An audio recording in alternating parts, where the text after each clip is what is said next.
Hey dudes, welcome to Splat from the Past, the only 80s themed horror and sci-fi show where things can get totally radical. Now today, I will be welcoming back my good friend from the Bay Area, the very talented actress, Judy Cerda.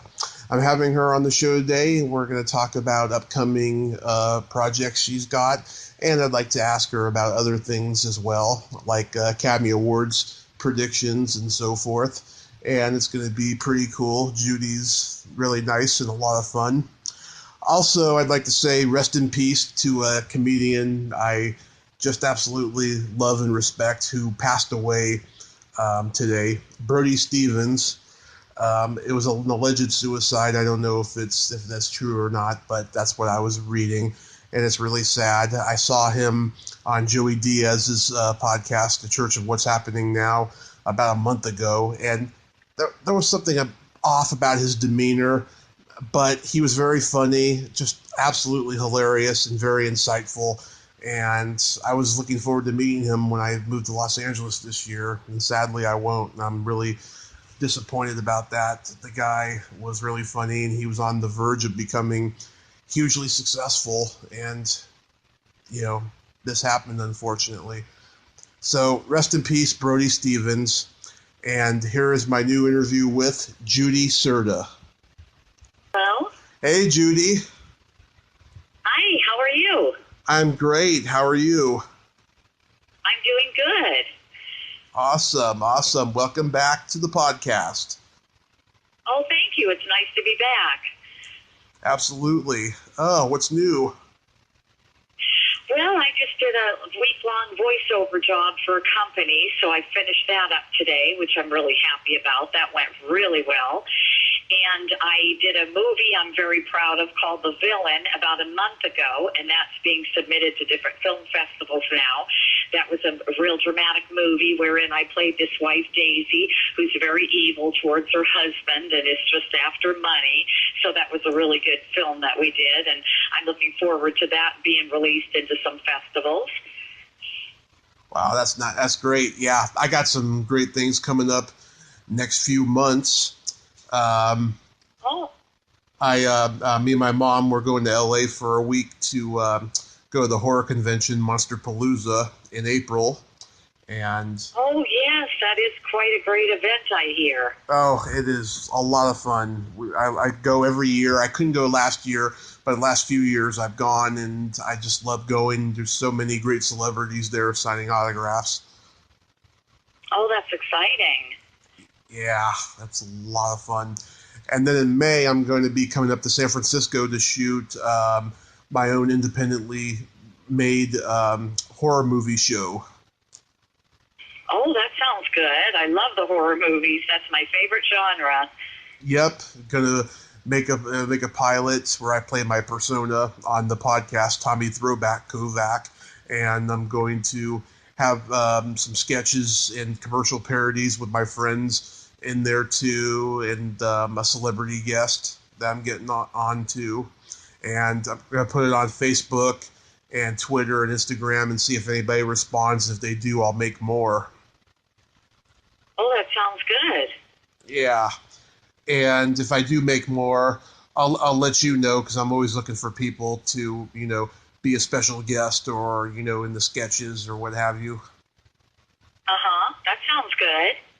Yeah, it's going to be a lot of fun. I wanted to do this in January of last year, and then some really bad things happened to me last year that fortunately it's all gone now and stuff. But this year, this is the year for me, and this is the year it's going to happen. And everybody's I got is on the same page as I am, and I'm just so happy, and I'm so blessed because I got 400 episodes of this podcast coming up in the next few days.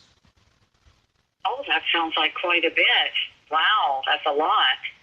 Yeah, because I've been able to get, sometimes three interviews in one day, sometimes for a week straight, and so that's how I've been able to do as many podcasts as I have. And plus, I have no life up here in Redding. I'm just waiting for my mom to retire so we can get down to LA, but that's going to happen this year.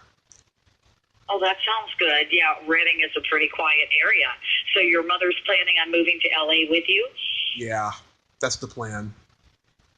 Oh, that sounds good.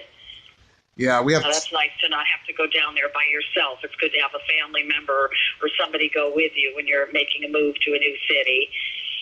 Well, my mom's having might be having a tentative surgery with her hip. If that happens, I mean, my brother can take care of her because he just moved in here, and if I go down there alone for a while, that's okay. I mean, she'll come down eventually, but if I have to do that, I will. Mm-hmm. And well, that's good. It's just a matter of figuring out the logistics, to find where you're going to live and what exact part of LA you're going to live in. Yeah. I have a friend down there who started out doing stand-up comedy the same time I did, and he's been telling me for like 3 years that I can move in with him until I get started. And I don't know. He was like tentatively like moving to Texas, but I don't know if he is or not and stuff. But I have him as an option, and plus I've made so many contacts on this podcast out there and stuff. I can also check with people I know down there too, or put it out on Facebook. Yeah, that's a good deal. Yeah. So I'm just so blessed, and yesterday was the anniversary since I woke up from my coma, and I'm just feeling so grateful and feeling so optimistic. Yes, it's great to be alive. Really, every year you just have to think positive thoughts and plan to do even better each year than you did the year before. I've been on a diet for a month and a half now. I've lost, I think, 12 pounds by now. That's good. Yeah, got a long way to go. That's really good. Yep, I got a long way to go, but I'm heading there. I'm sure you'll do it. You seem like you're pretty determined, and that's a good thing to be. So this Sunday is the Academy Awards. Do you have any predictions? No, I really don't. I don't have predictions. I know I'd love to see the movie Queen, the Bohemian Rhapsody movie win, because I think that was an excellent movie, and I do go to the movies a lot, and out of all of them I've seen, I really thought that was the best one out there. It was entertaining, but it also showed a whole story of the band Queen, a lot of things I didn't know about them, because when they were popular, I was just a little girl, so I wasn't really into their music. I didn't really know much about them.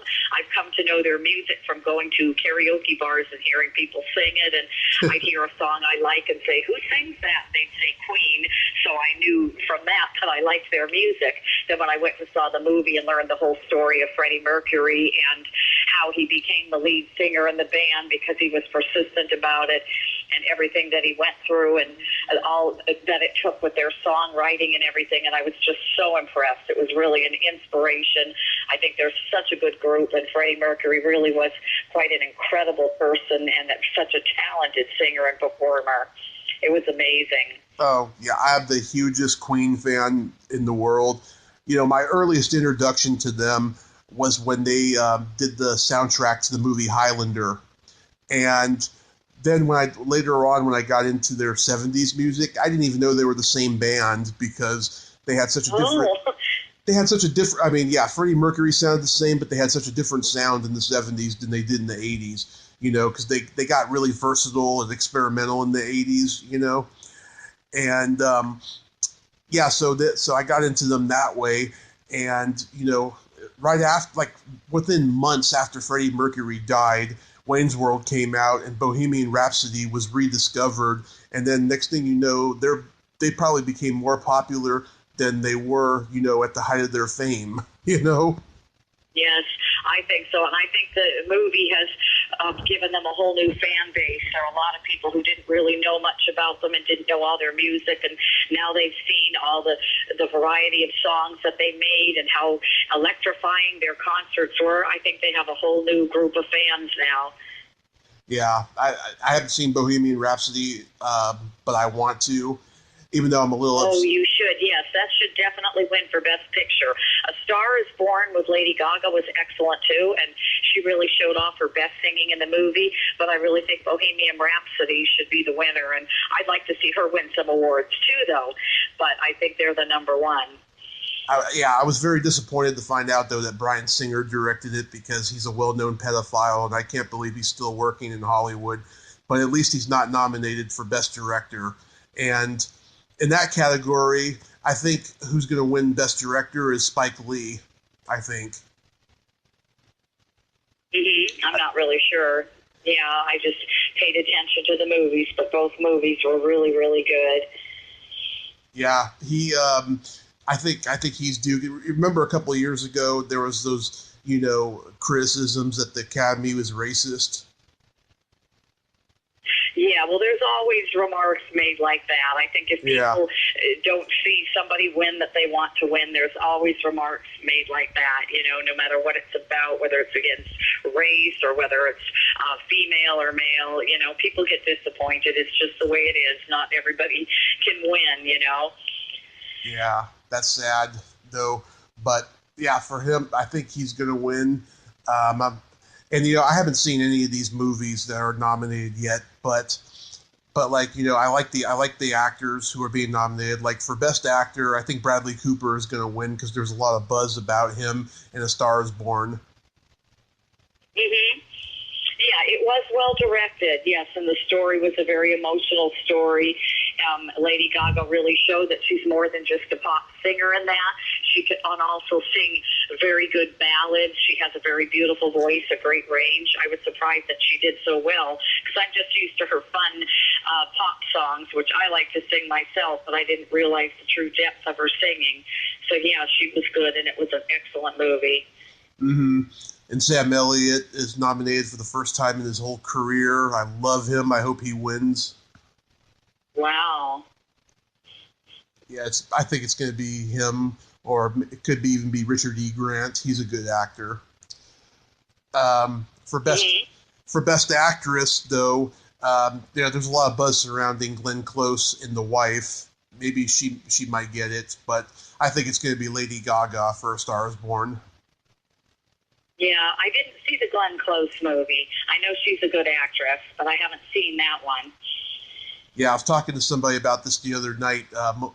Melissa McCarthy is nominated for Best Actress. She's very funny, very talented, but I don't think she's ready yet. I don't think she's going to be the winner, I think she's still got time, but she's very talented. Yeah. And yeah, it also depends on what kind of movies you like. People have different tastes. Some people are very much into musicals. Others are into dramas. Others into horror. It just depends, too, on your own personal taste, what kind of movies you like and what movies really speak to you.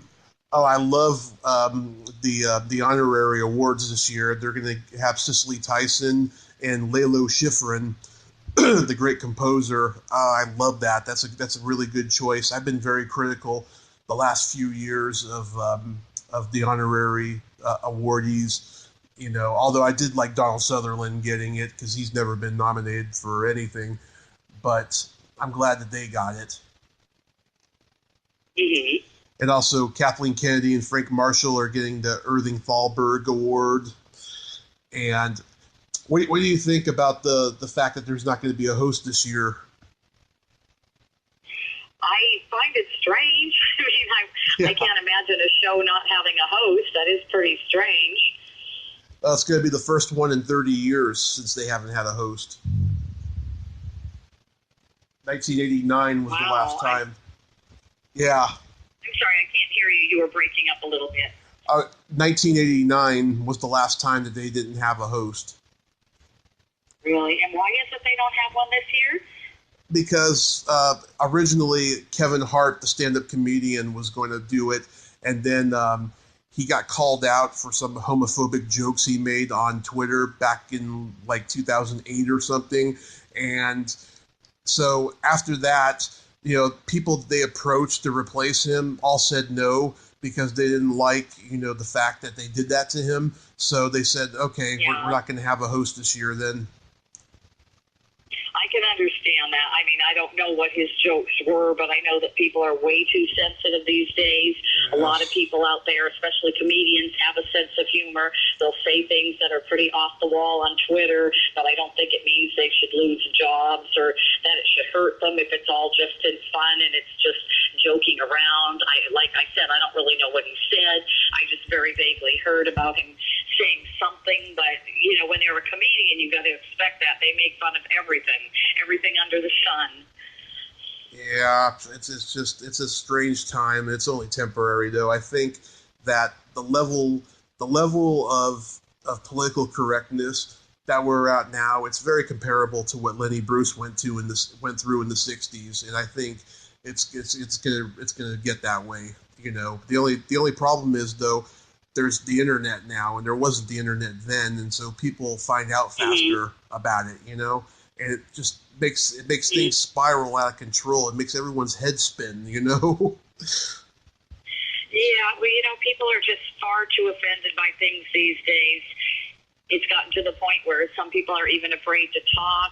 They're afraid to make a joke. They're afraid to say something funny. I mean, people really just need to relax more and realize that not everything is well thought out and has an evil intent. Some things are just to be funny, especially with comedians. They're constantly thinking of things to make fun of. Even sometimes serious things that aren't that funny, they'll find a way to make light of the situation. Yep, absolutely. Comedians do.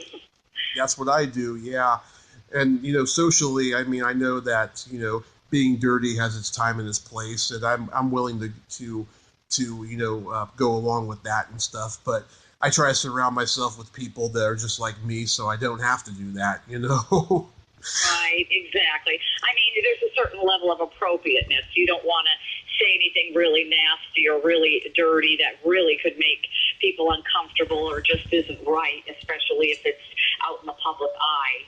You got to watch that. But at the same time, if you have a sense of humor and you do surround yourself with other people with that kind of sense of humor, then it's okay. Then it works for you. Yeah, that's really difficult over here in Reading. I go to the sauna over here, the swimming pool. Swimming pool and the hot tub. And I meet a lot of millennials who are like younger than I am in their 20s, and they just have no sense of humor like whatsoever. And they are not in tune with pop culture.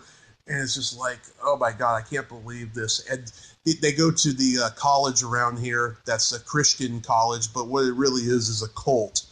And, I see. Yeah, and they act like... That's not good. Yeah. Because then they're not really learning about the world around them. They're becoming dictators themselves, thinking they can dictate to everybody what to say, what not to say, and that's just not the way America operates. We're not a dictatorship. We're a free country. There's freedom of speech, and people do have their differences. People do have different levels of humor within them, but to think that you can be offended at everything and expect everybody else to walk on eggshells around you just isn't a reality. Maybe in their little group, as you said, in their cult, maybe it's that way, but in the real world, it's not. Yeah, I mean, it's just, I just don't know. I do my best not to even talk to them anymore because they're drones. That's all they are. Yeah, drones. Exactly. It's like that's a good word for it. People become robots, They're afraid to show affection, afraid to be humorous, afraid to discuss things with different people. It's just sad. You don't want to let yourself become like that. So if you find it's a group around you that is like that, then that's not a group you want to associate with. You want to be with people who are more open-minded and people who can learn from you and you can learn from them. It's just crazy to be that way.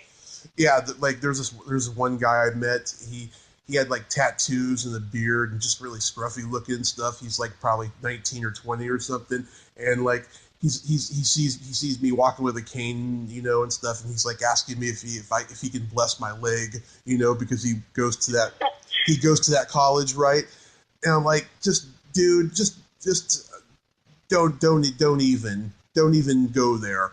Because I know, you act like a good Christian boy, but I know that as soon as I leave here, you're gonna go home and fuck some chick you got there, Oh, gee.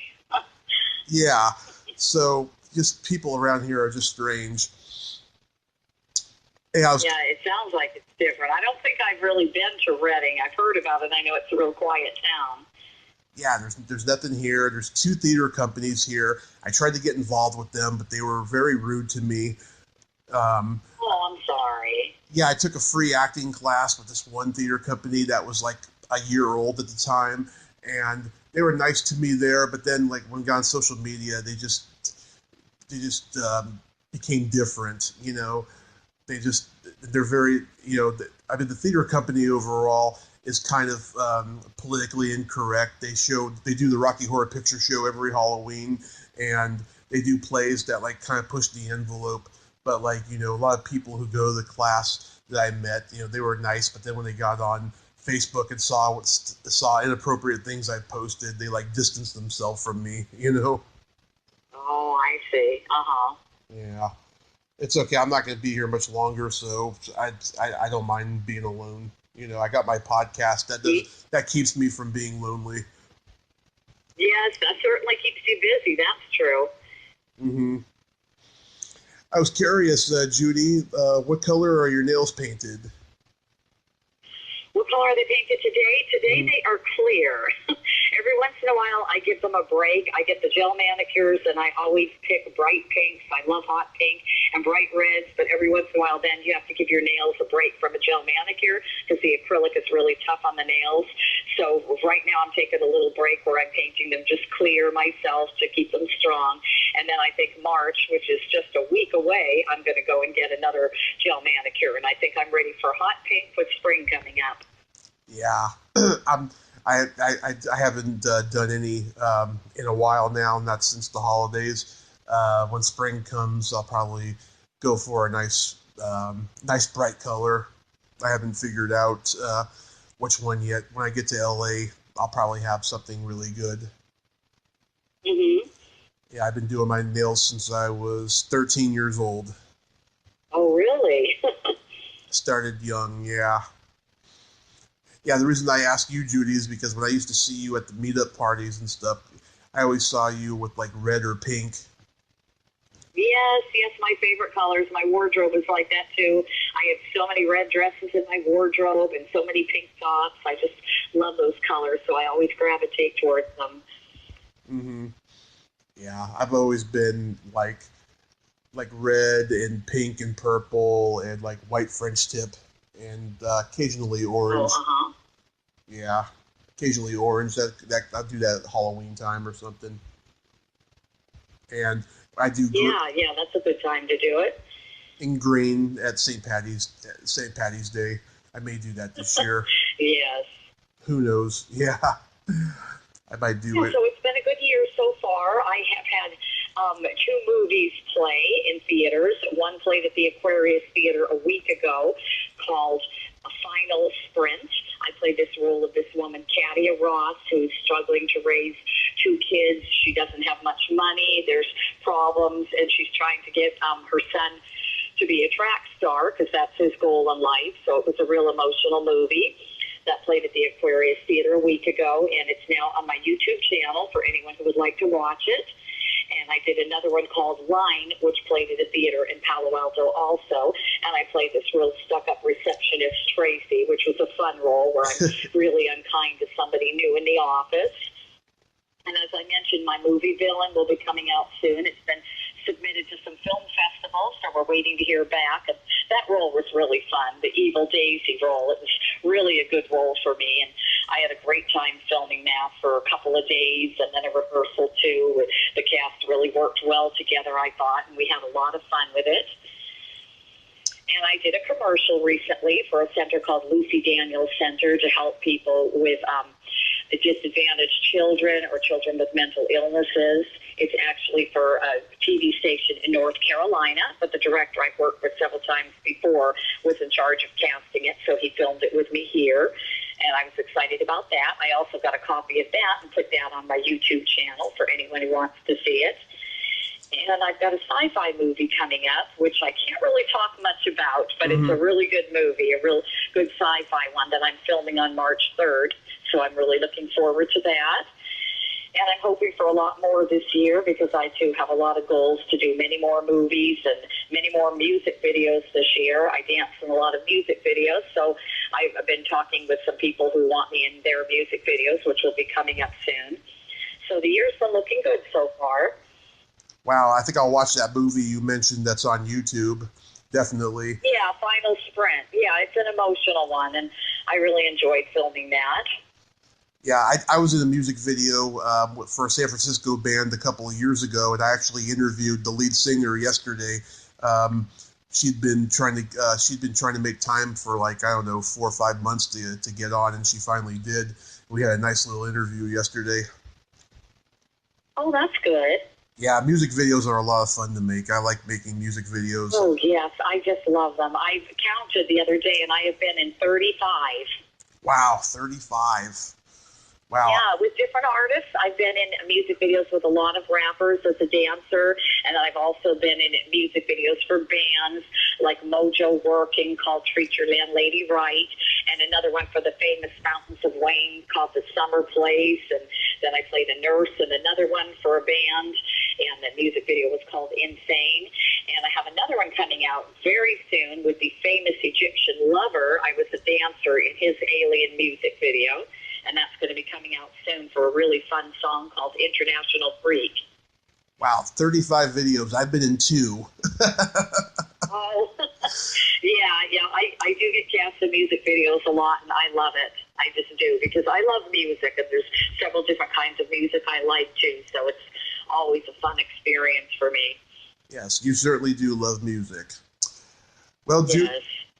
Judy, thank you so much for coming back on again. Oh, you're welcome. It was a pleasure to be on here. Absolutely, and I'll tag this on social media for you when it's uploaded in a little bit. Okay, that sounds good. You have yourself a great day. Okay, you too. Thanks Okay. again, and I'll talk to you soon. Okay, bye-bye. Okay, bye-bye. Well, there you have it. Judy Cerda. Ain't she a sweetheart? Thank you so much, Judy. It was great talking to you again. And I will be watching your movie on YouTube soon. If you like this video, everyone, please subscribe to my YouTube channel. Add me as a friend on Facebook. Join my Tommy Kovac comedian page on Facebook. Follow me on Twitter and Instagram and all that fun stuff. Well, that's all the time we have this week on Splat from the Past.